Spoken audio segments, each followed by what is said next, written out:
sa mga namumuno sa pamahalaan na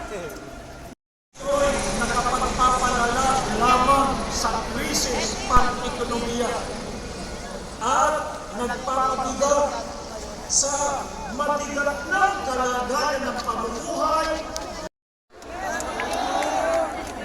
Ang isang piraso ng siling pangsigang ay 10 piso. Yun po yung sinabi sa akin. Tama po yun?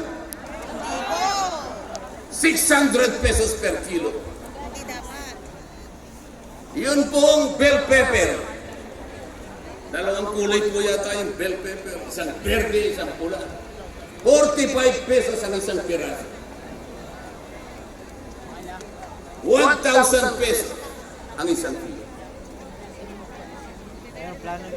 Bakit hindi po ito yung unang harapin natin?